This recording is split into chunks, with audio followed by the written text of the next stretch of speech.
I consider the Enneagram like the rumble strips on the highway. Since most of us watching this are probably travelers, you know what the rumble strip is on the side of the road. It's for truckers and drivers. If you're all of a sudden driving down the road and you're just a little drowsy and you veer into the wrong lane, you're going to feel the blah, blah, blah, blah, blah, and it's going to wake you up. That's how I, over the years, have used the Enneagram successfully. Like, I know where I go in stress. I know what I do in health. Welcome back to the RV Queens podcast, where we dive into the world of women making money on the road. I'm your host, Kate White, and today's episode is an especially fun one because it's packed with insight and enthusiastic energy. You'll get what I mean pretty soon. Taylor Smith is my guest today. She's a full-time RV mom of three, a yoga instructor, and a longtime Enneagram enthusiast. If you've ever felt like your personality is just too much, or wondered why you keep bumping into the same struggles in your business or relationships, this conversation will help connect the dots.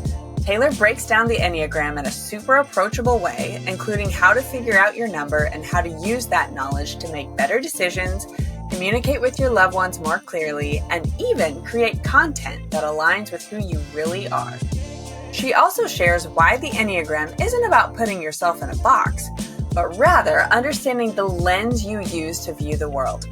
And if you're a travel woman like us trying to build a meaningful life and business outside the mold, you know how important self-awareness really is. So pour yourself a cup of cold brew and let's roll. Taylor Smith, aloha, and welcome to the RV Queens podcast. Where in the world Aloha. are you today? Yeah, so aloha. I just got to Tennessee today. And how is it?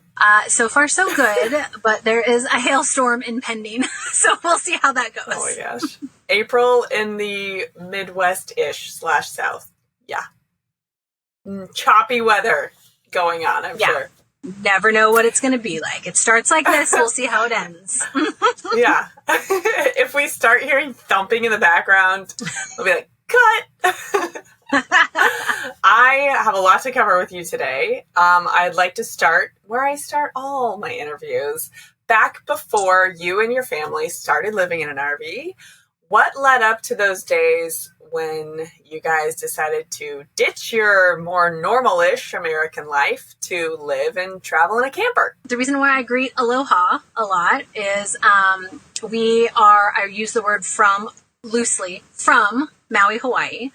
Not born and raised, but my husband was there for 17 years and I was there for 12. We got married there. We met, married, and had 2 out of our 3 kids there in Hawaii. It was one of those things where we're like, okay, we're ready to go to the mainland and experience everything that's there. You can't really RV, PS, on Maui. So it was like, okay, let's make a change. So we moved to the mainland, 7 years ago now, and we've been on the road for a year, but the RV stuff all started for us because we got a travel trailer and we were weekend warriors, and more we would come home from a trip and everyone, me, him, the 3 kids, were like, we don't want to come home. Can we just go a little longer?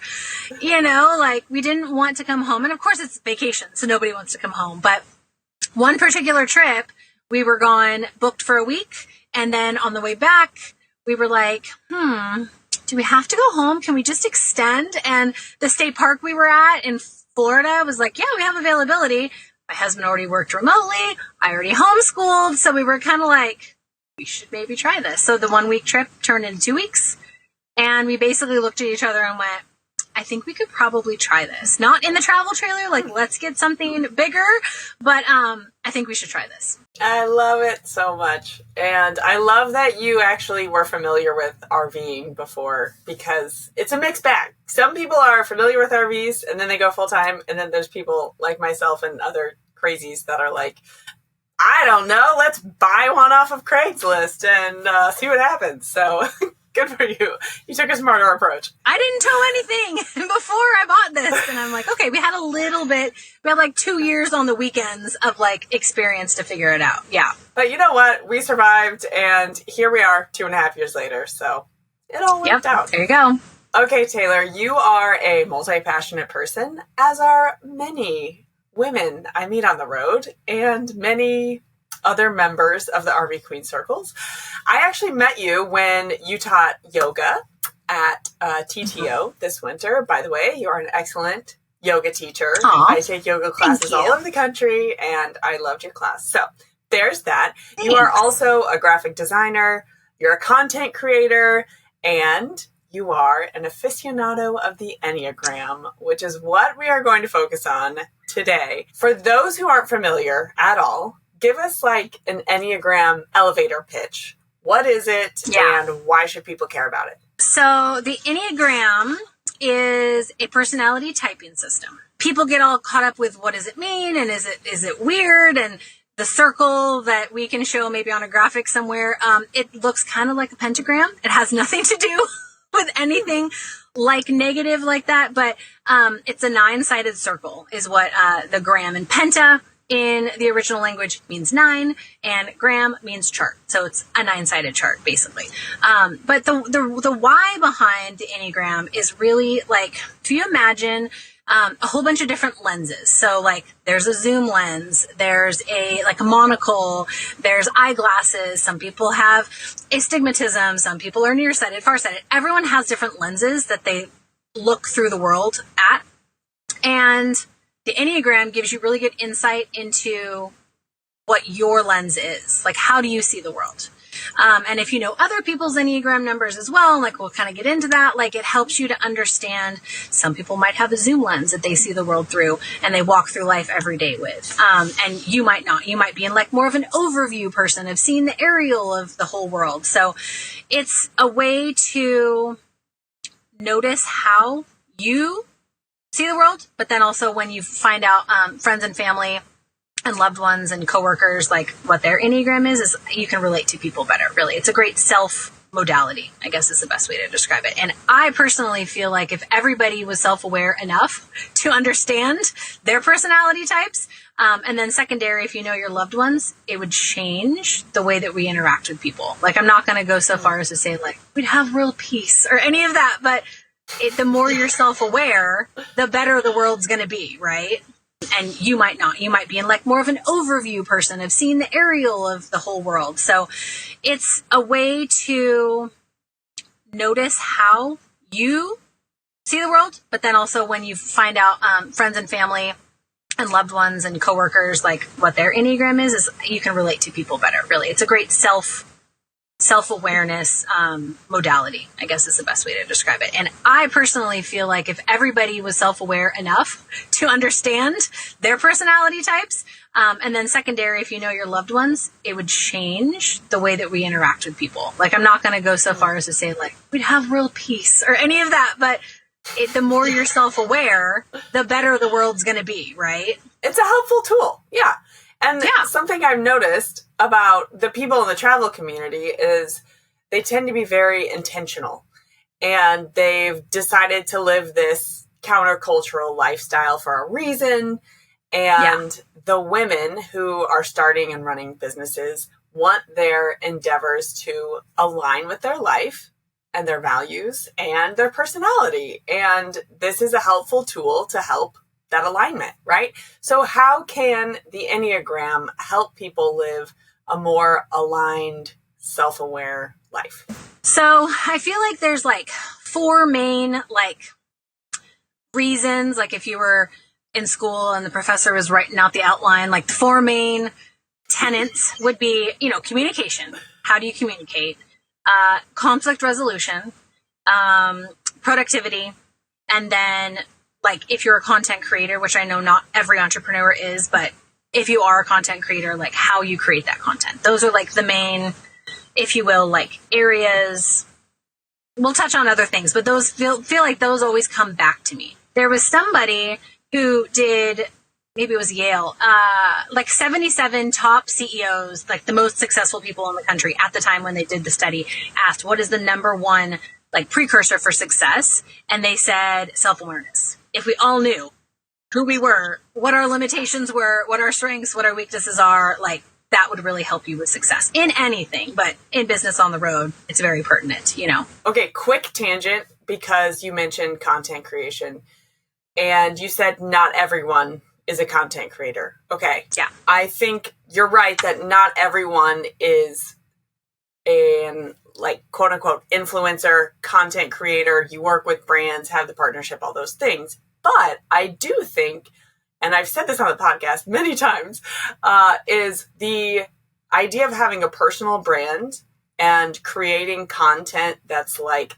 this is who I am. This is what I want to say. I'm putting this out into the world. Whether you're an employee and you have your own personal brand on LinkedIn or Instagram or pick your platform, whatever, TikTok. I think that skill is going to become like more and more important as the decades roll on. And as there's like so much content to consume, what's going to make people care about what you're saying is, this is exactly who I am. This is what I want to say. This is why it matters to you. And these tools like the Enneagram can only help you like hone in on that more. The more I talk about the Enneagram with anybody, whether I'm like around a campfire or talking to you or talking to somebody on the phone or somebody that's at a location that I'm at, is like, it's really helpful for everything. Like, I know we're mostly talking about like making money on the road and being an entrepreneur, but the more you talk about it, the more you're like, oh, okay, like this could help anybody. This could help anything, anyone. If you're not on the road 5 years from now and you're in a bricks and sticks, knowing this is still going to help you, you know, like it's so useful for so many places and so many situations. All right, let's get into the details here. So describe, if you can, the Enneagram system. So if you imagine a Ferris wheel and it's got all the little, you know, not carts, what are they called? Seats that are like, people are sitting in all the seats, right? So the Ferris wheel is going around and around and around, and there's 9 different carts, let's say. And at the very top of the Ferris wheel is number 9. It's actually not number 1. And we'll get into that in just a second, why that is. So you've got 9, and then 1, 2, 3, 4, 5, 6, 7, 8.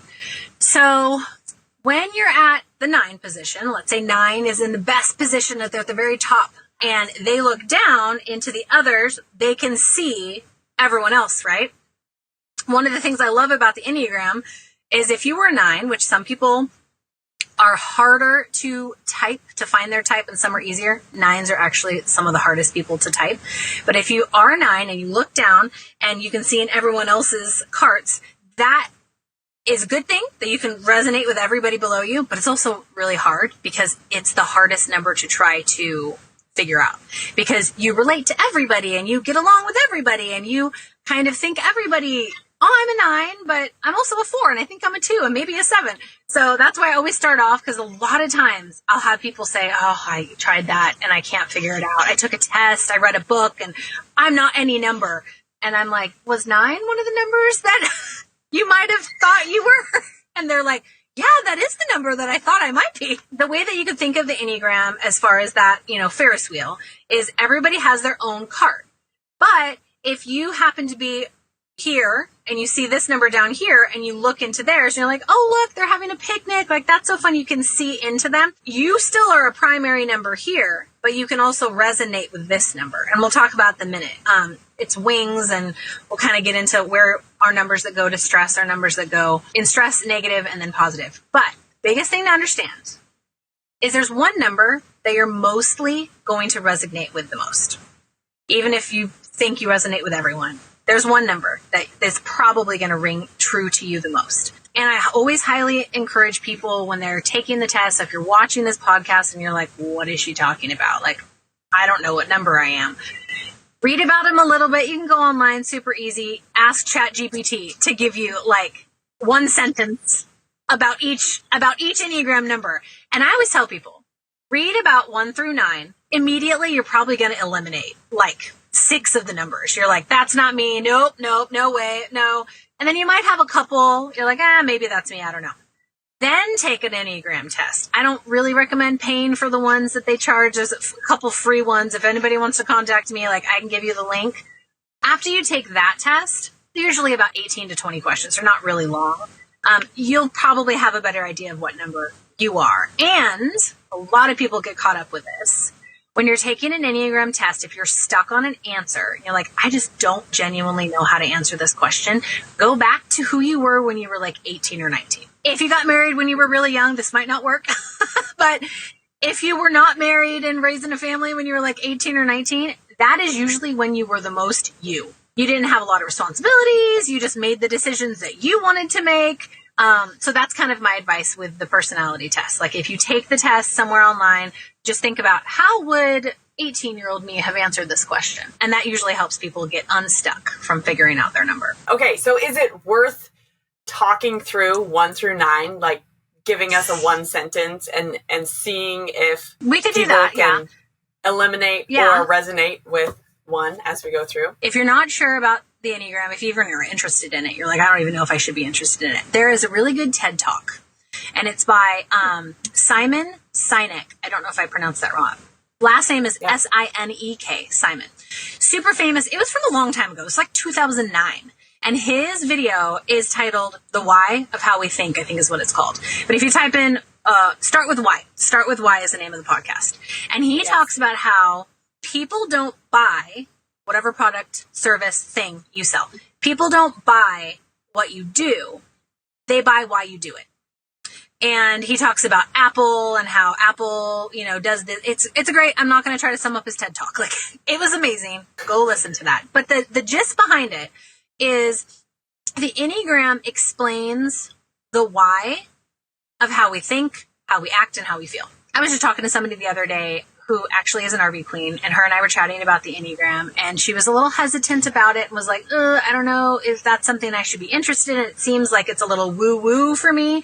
And I told her what I'll tell everyone here. The Enneagram, historically, we don't even really know where it came from. Like, there's different civilizations that, like, the Incas will say, we found this etched in this cave that's this old. And then the Greek people are like, no, we invented it. And then, like, there's Asian countries that'll be like, no, we did. So my idea of why I feel like it's important is that it's so true for people. Like, once you start using the Enneagram and understanding how it works, you'll start learning about friends and family, and you're like, that's why they are the way they are. Like, that makes sense. It just makes sense, if that makes any sense. The history goes way back, I guess, is the best way to describe it. And Americans didn't actually know about the Enneagram as recent as the rest of the world.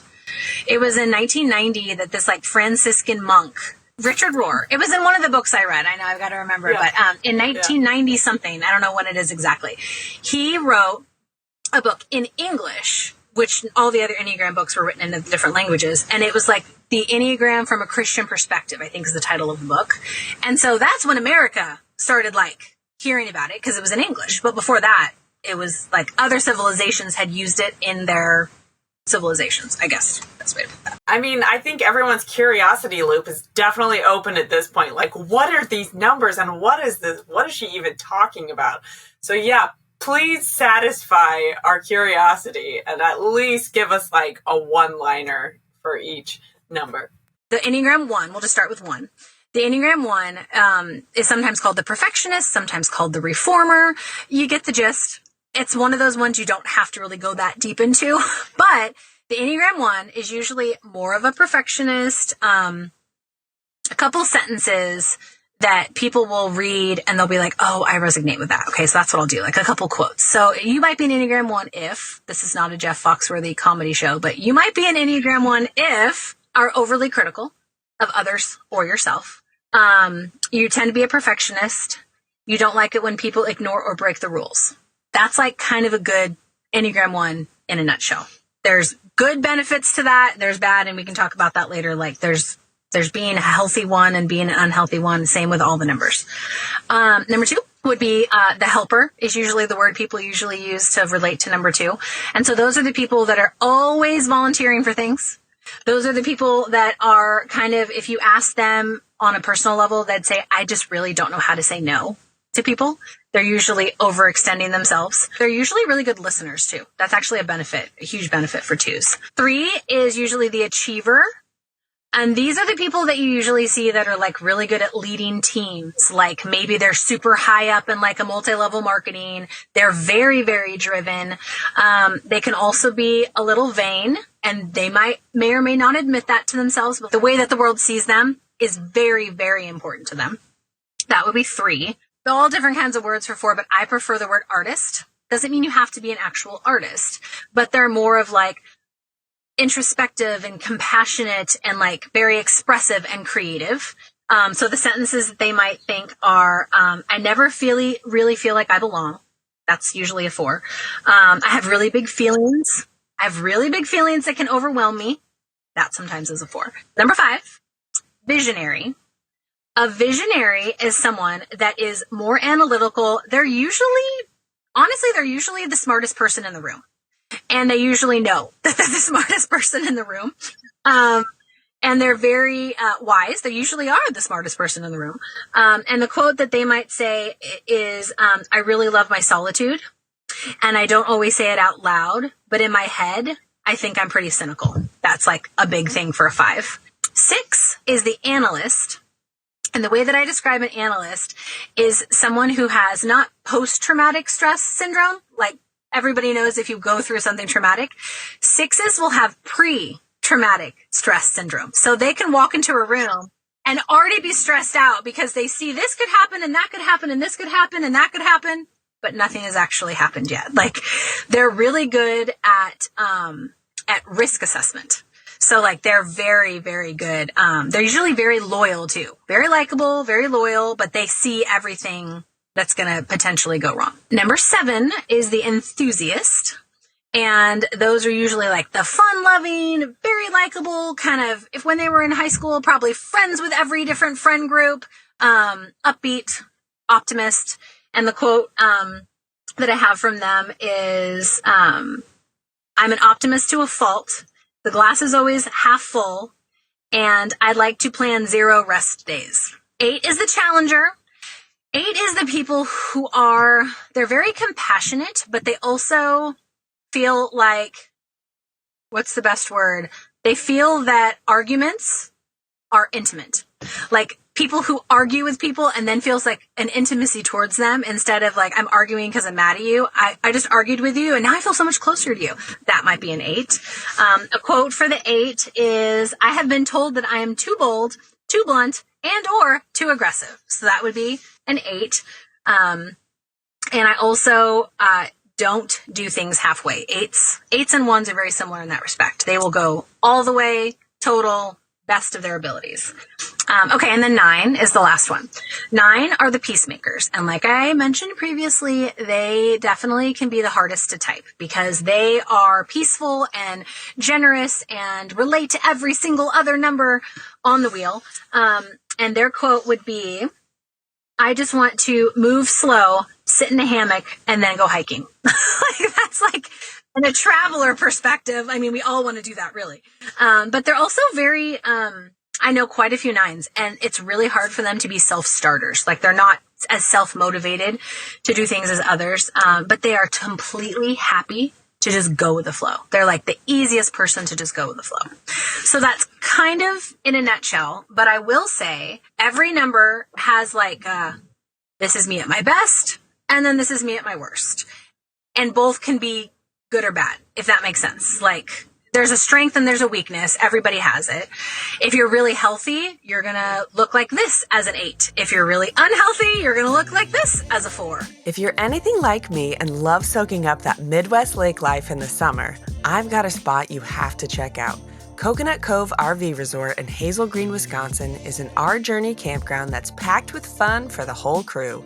They've got a 13-acre lake with an aqua park, sandy beaches, boat rentals, and tons of family-friendly activities. Whether you're in an RV, a glamping pod, or a lakefront cabin, this tropical-themed resort has what you're looking for. Click the link in the show notes to book now and start your journey with Our Journey.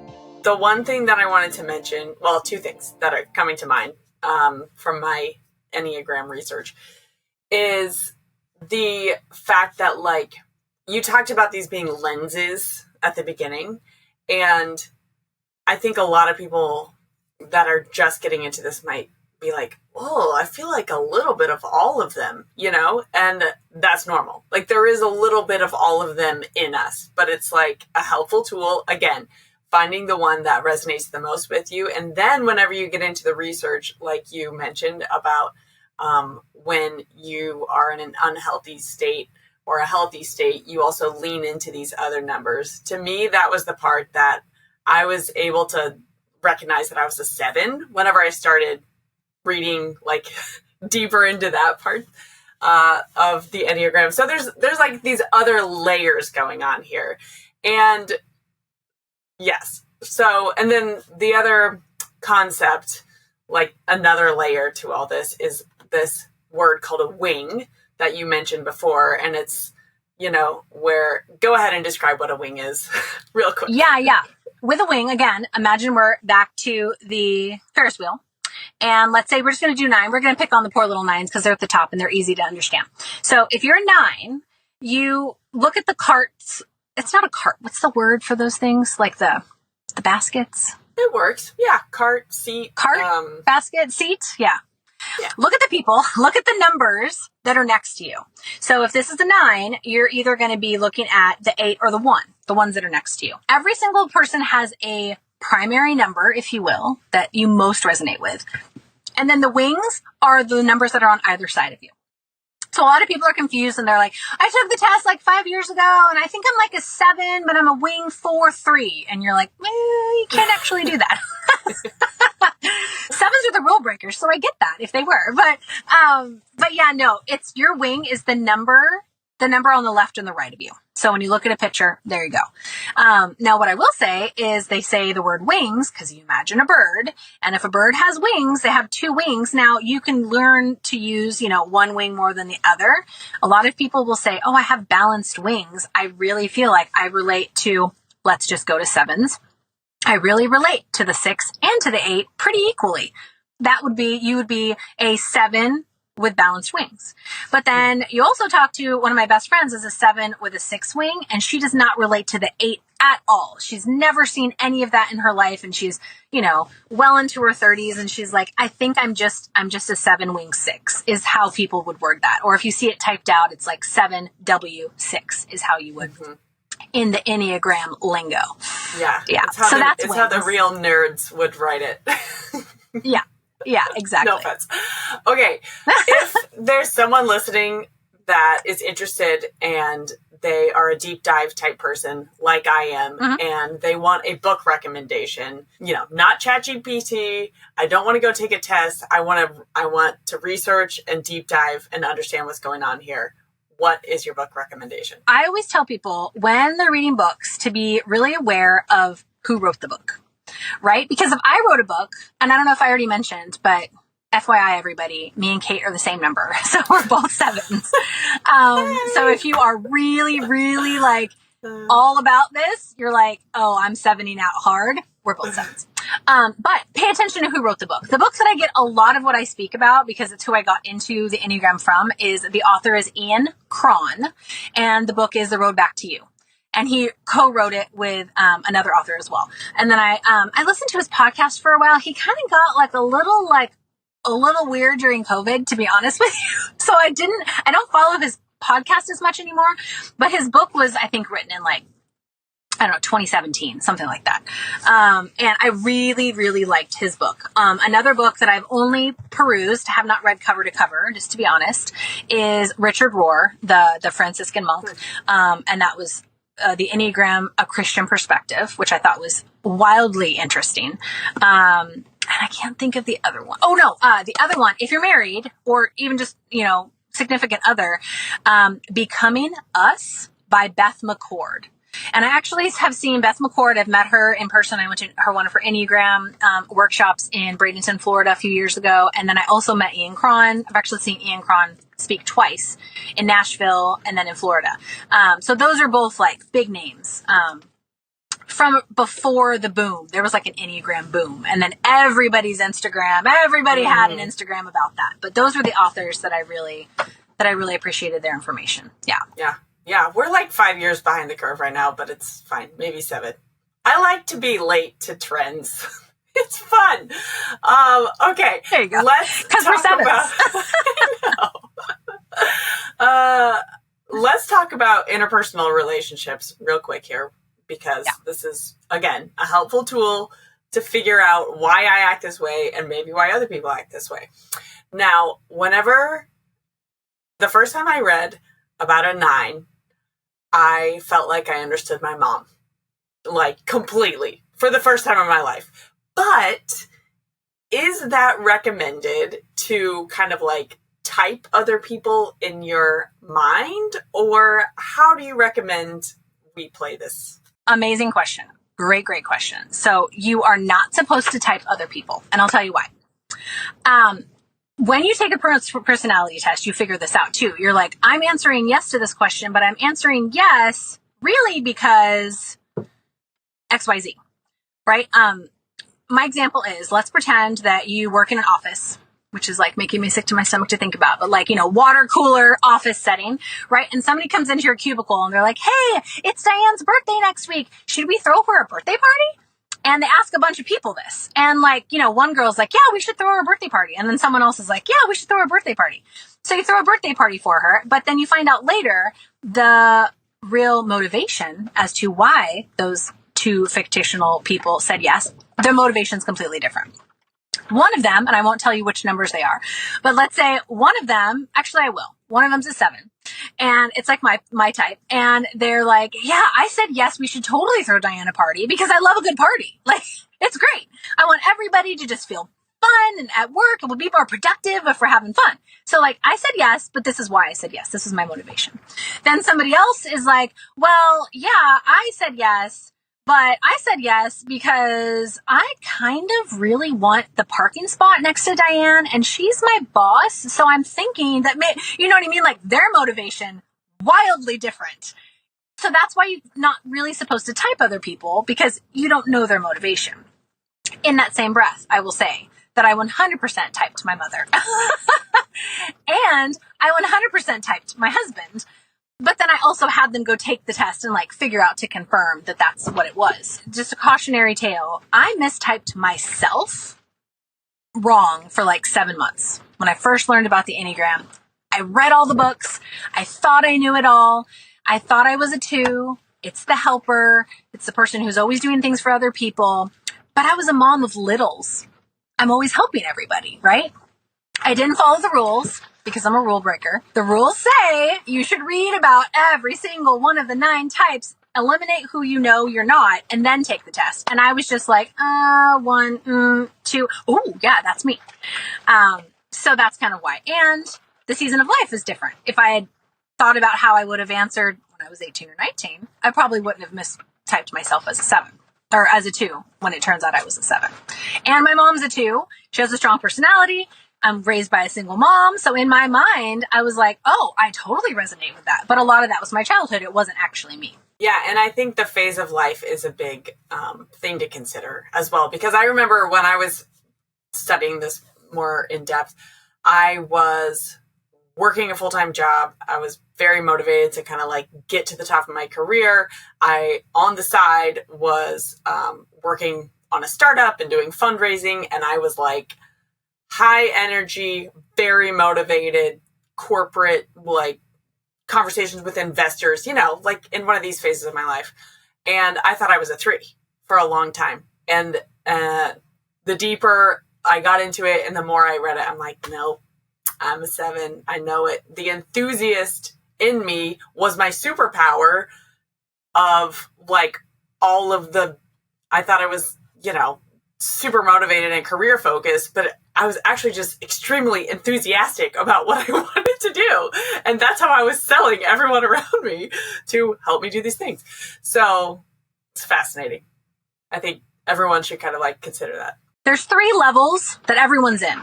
Everybody in the world, whether it's an Enneagram or not, there's usually 3 levels of like, you're either healthy, meaning like, it's kind of hard to even ascertain the negative aspects of your personality because you're just healthy. Like you're just like, you're at peace with yourself. You know yourself. You're just healthy. The example I give is we knew somebody for years and years who was an 8, which is more of the like kind of personality, like lawyers, attorneys, oftentimes you'll find are 8s. And we knew this person for years. And my sweet husband one time found out that she was an 8 and he was like, what? She's an 8? But she's so nice. I was like, she's healthy. Like she's a healthy 8, So there's the healthy level that people should be at, hopefully. Then there's like average, which honestly is like autopilot. It's kind of what most of the population is in. And you're kind of living in your own strengths. you're just kind of getting by, like you're getting by, but you're just kind of getting by.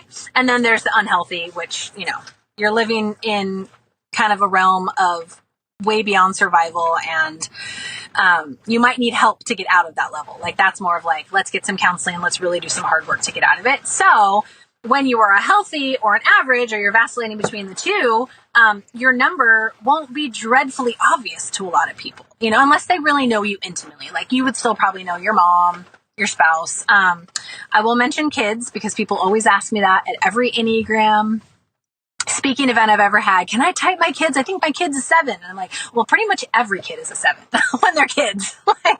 And the long story short answer of that from every author I've read and speaker I've spoke to is you really can't type kids until they've lived more life.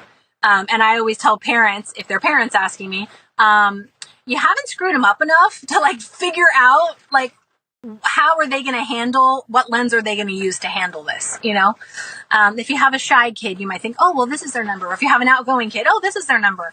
But it's more of like, let's have them live a little more life and see how their natural bent is to dealing with trauma in life before you figure out what number they are. I hear the rain starting, so I know I need to like get to my most important questions here because I'm worried it's going to start hailing on you any minute. Okay, this is the question I've been leading up to this interview for. Give an example of how knowing your type has helped you in your business endeavors. 7s are more motivated. Like I'm more motivated. You can tell me if you are or not too, by like freedom and adventure. Those are like my tagline words, if you will. Like I show up with high energy. I'm multi-passionate, which is kind of what you were talking about earlier. Like you were doing this and I'm full of ideas. So like I would lend myself natural to like, I was a concierge for years. I would just talk to people about all the fun stuff they could do. And, we lived in Maui, so it's easy to be excited about that. More spontaneous gigs, like somebody just says, hey, do you want to design my logo? I haven't done a lot of full-time graphic design for a while, but sure, I'll do that. Like just spontaneous side gigs. But what I've noticed is I need to, knowing my Enneagram, I need to know that I need to watch out for overcommitting because I am an overcommitter to the max. I also have to be really careful that I don't just get bored with a project that has just kind of like drug out a little too long. Like I don't want to abandon things because I don't have the staying power, which is great when I'm married to a 1 because I'm great about getting the excitement going, starting it, launching it, gathering people around to like help me do it. And I'm so excited. And then I start it.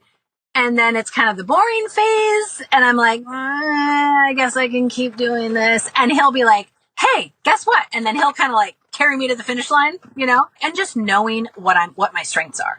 Like my strengths, I'm very aware of, but like sometimes you're not as aware of your weaknesses. And definitely the staying power. The staying power is the weakness for me. But I know that, so I can lean into what's going on and then ask other people or ask other RV queens. That's why it's been so incredible to be part of RV Queens, because you're always in circles with different people all the time. Every month it changes. So if I've already ascertained that person's really good at this, and this is kind of my weakness, hey, how do you do that exactly? Like, yeah. We could talk on that topic for a long time. And if anyone is interested in going deep and you're listening to this podcast, like Taylor mentioned, we are having like more of a dive deep workshop for RV Queens Circles members. You can join at any time, rvqueenspodcast.com/community. That workshop is April 21st, 2025. So if you would like to be a part, you are welcome. And you can use Taylor's discount code and she will receive a perk, which is Aloha, and you will get 25% off your membership for life. So, okay, Taylor, this has been so helpful and inspiring. Go ahead and share with everyone where they can connect with you online. And if the weather holds up, I will ask you my last question. Yes, so you can find me on Instagram. That's my primary channel. And it's Refreshed Wellness on the Road. And we share all kinds of tips and tricks for family life on the road. As I mentioned, we travel with our 3 kids. So 10, 7, and 4. It's crazy chaos, and I personally love it. It totally lends into my 7 personality. And we talk about homeschool hacks, Bible study tips. I talk about my crazy obsession with cold brew and just kind of like everything in between. So yeah, follow me there. That's where you'll find me. I love it. And we will put a link in the show notes. I will also link Taylor's book recommendations and her, special Aloha code if you want to join the RV Queen Circles through her code. All the things will be linked in the show notes. All right, Taylor, here is my final question. For this season of the interview, I have been doing a 1-in-1 question where I ask a question and we both answer it. And today, of course, this has to be my question because we're both 7s. What do you like about being an Enneagram 7? I can always find a silver lining. Do you feel like that? Do you feel like you can always find the cup half full option? 100%. To the point that I'm like, am I, sometimes I have to be like, am I being realistic right now? You know what I mean? Like, I'm always like, it's fine. Like, look, it's going to work out. It's going to blah, blah, blah. And my husband is also a 7. So we have to have most of the time we're like, yeah, it's fine. Obviously, we are both human and not everything is rainbow and sunshine all the time. Yeah. But for the most part, we just want to like have fun and we think everything's going to work out. And guess what? It has. So do you feel like you have balanced wings or do you lean more towards the 8 or the 6? Don't think I have a shred of 8 in me. I'm like, do not like confrontation or, it hurts me. My husband is probably stronger, more towards the 8 and I'm more towards 6-ish. That's awesome. But yeah, I think for me, what I like about being a 7 is, and why I really resonate with a 7 is, like I mentioned before, the enthusiasm and reading about it as this personality type. It was the first time I saw it as a strength because my whole life, I've been like just the happy girl and oh my gosh, she's always happy. Like, do you ever have a bad day? And I'm like, am I a weirdo? Like, why am I'm just so excited about everything, And when the phrase toxic positivity came out, I was like, no, I will not believe in that. That doesn't exist. What's wrong with being positive? Like, if you, the phrase, what you focus on, you create more of. Like, I'm just such a believer in that. If you look for the good, you will find the good. Yeah. And then it keeps perpetuating. So I have a question. So the first little storm came through and there's no hail. There's no rain right now, actually. We'll see if it even starts to rain. But I have a question. We didn't talk about numbers that you go to in stress and numbers that you go to in health. So do we have another couple minutes? We can talk about that. Let's do it. So this is really interesting to me because even though you have one primary number and then you also have your wings. Okay, so let's count together. I'm like teaching my preschooler. So if you have one main number, but then you have a wing and maybe another wing, maybe you're balanced. You also are resonated with 3, right? But then you also have a number you go to in stress and then a number you go to in health. So you're actually knowledgeable about 5 when it all comes down to it. Mm-hmm. So I'm just going to pick on us because it's easy and it's us. So stress number first. So again, imagine you're looking at the Ferris wheel and 7, this is going to be backwards, I guess, with the camera. But like if this is a 9, then this would be like 1, 2, 3, 4, 5, 6, 7, 8, 9. Okay. So we're 7. So we're like up here. So a 7 goes to a 1 when they're in stress. What I mean by that is your personality will start to look like the negative side of 1, not the positive side. Like my husband's got all kinds of positives being a 1. He's diligent. He does really good work. He doesn't half-ass anything. Like all of these good attributes. No, it's like the negative aspects of a 1. A 1 is very checklist oriented and very black and white. There's no gray area. And I don't know about you, but I live in a world of gray. Like, oh, we can do this, or maybe this can happen. Like it's never choose A or B. I'm like, well, can I choose A, B, and C? Like, but when I'm stressed, I go to the 1 and the 1, I get very black and white and I get very snippety and very like, overwhelmed with all the details. But when I'm feeling healthy in my 7, I'm like, it's fine, whatever. It's going to all work out, just like you said. Yeah. So your stress number is a number that your personality moves towards when you're overtaxed, under fire, overwhelmed. And if you find online, you can find a stress health number and it'll show you the arrows of like where everything goes. But again, if I'm the Ferris wheel, here's the 7, the 1 would be the number we go to in stress, right? Okay. So then the opposite is your security number or your healthy number. And that's where, your personality will move towards when like your energy isn't being sapped. You feel pretty secure. Like my friend who's an 8, but wasn't acting like a bossy 8. So that for us, if we're the 7, it's the number that's down here. It's a 5.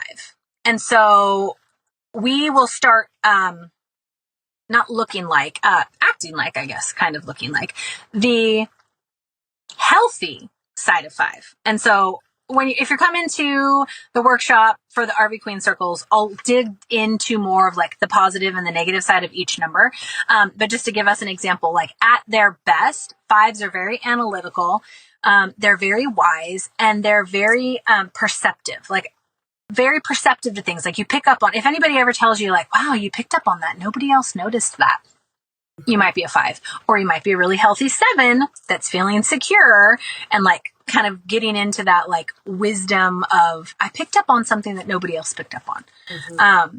So that's kind of, everyone has a stress number. Everyone has a health number or a security number. It depends on what author you read. So that's really interesting. So then you're like, well, I'm a 7.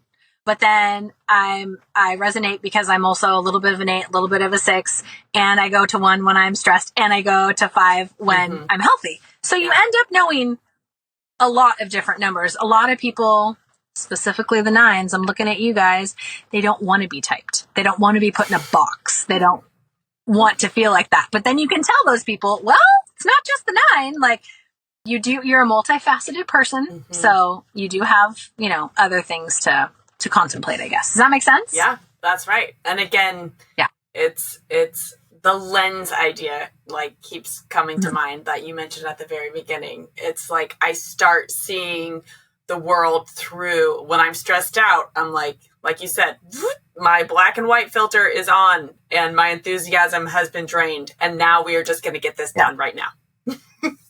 That's the stress mom 7. But the healthy mom 7 is like, you know what? There is a deeper side to me. Like, let's talk about, you know what I mean? I'm not just all rainbows and unicorns all the time. There's also the deeper analytical side. Yes. I can do that work. Right? Well, I don't know about you, but a lot of people think that people are positive all the time also can't get deep and like get in the trenches. And if you have a friend who's going through trauma or loss or grief, a lot of times people will pigeonhole the positive unicorn people like, oh, well, they can't handle that. If I'm healthy and I'm like secure in where the season of life I'm in, I'm like, I can be crying with my friend who just lost her mother. I can be like in the trenches with her. But if I'm unhealthy and I know that about myself, that I'm like, I can't talk about anything negative anymore. You guys have talked to me about the ticket you got and that your rent's going up. Like I can't do anymore. I know that about myself, which I can't believe I didn't mention this earlier. I hope to anybody who's made it this far in the podcast, if you only hear one thing, this is so important to me. And I get this from an author. I didn't make it up. I consider the Enneagram like the rumble strips on the highway. And since most of us watching this are probably travelers, maybe you're passenger princesses, so you're not driving, but you know what the rumble strip is on the side of the road. It's for truckers and drivers. If you're all of a sudden driving down the road and you're just a little drowsy and you veer into the wrong lane, you're going to feel the blah, blah, blah, blah, blah, and it's going to wake you up. You're not going to just like, oh, let me just ride in these rumble strips for a while. Like you're going to like make a reaction and you're going to get back to where you need to be. That's how I, over the years, have used the Enneagram successfully. Like I know where I go in stress. I know what I do in health. I'm 43, so obviously I just know myself, but knowing the specifics of like, ooh, I'm looking like a real unhealthy 1 right now. Rumble strips. Let's start over again. I need to get back in my lane because I was over here. The rumble strip analogy totally, and I can't remember which book it is, or I would give the author quote, but that really resonated with me. Like that's a great way to use the Enneagram with those rumble strips. Yeah. I love it. Can I tell you about the Fight Club rules about Enneagram? Okay. The Fight Club rule is, first rule about the Enneagram is not don't talk about the Enneagram. The first rule of the Enneagram is don't use it as a shield or as a sword. And I've been guilty of this. And my wonderful, loving husband of 18 years will tell you this. It is so important to not use it as a shield of like, well, I'm just going to hide behind this because I'm a 7. Sorry, I was late. I'm just a 7. Oh, like, don't use it as a shield. It's not going to help you. It's not going to help people around you. Don't use it as a sword. Well, you're always just making such a big deal out of this thing because you're a 1. Stab, stab. Like, you're just blah, blah, blah because you're a 3. Like, don't do that either. It's not going to help you. It's not going to help the people. What we talked about earlier about typing people is when I do speaking engagements, I say, like, don't commit a suicide. Don't assume just because you know somebody's number. And maybe they did tell you, like, hey, I listened to that podcast. I did my thing and this is my number. And you're like, oh, okay. You still don't know all their motivations, you know? A big thing for me that I've learned is don't use knowledge of the Enneagram to manipulate people because it's real easy to like always ask that number 2 that you know for a ride when your car breaks down because that 2 is always going to give you a ride, you know? Like, and then the last one that I say that really helps people when they're getting into it is give the Enneagram a break and don't boast about it because if all you ever talk about is the Enneagram, which I did, for the better part of a year, and all my friends were over it. They were like, stop it already. Because it really does take years of studying. It's like we talked about, it's like an onion. Like there's multiple layers of this onion, and you could study for years and years. That's why I don't call myself, even though technically I think of what I've done in the places I've gone, I don't ever call myself an Enneagram coach or an Enneagram counselor. I call myself an Enneagram enthusiast because that's what I am. I love it, so I tell people about it. But there's other layers I will not get into. There's subtypes and triads, and like if you're a deep, deep, deep diver, you could go even further with the Enneagram for sure. So good. Well, thank you so much for giving us the overview today. Again, if anyone wants to deep dive and you're listening to this before April 21st, 2025, join the RV Queens community to be a part of our deep dive workshop that's coming up. Taylor, thank you so much for being on the show today, for educating us, for inspiring us, for being an enthusiast with me. It was super fun. I've enjoyed this conversation, and I know our listeners are going to get a lot out of it. Thank you for having me on, Kate. I loved it. You're welcome. I feel like everything I say needs to be super enthusiastic right now. Alrighty, Taylor. I will see you on the road. Thank you so much for tuning in to today's episode and for being part of the RV Queens community. Remember to hit subscribe on whatever platform you're listening on. And guess what? You can have conversations like I had on this episode with your fellow RV women who are living intentionally and making money on the road. Head to rvqueenspodcast.com/community to join RV Queen Circles today. It's a totally unique online space with a shared prosperity model that's all about community over competition. I'd love to have you be a part. All right, guys, I'll see you next week, or hopefully I will see you on the road. You're welcome.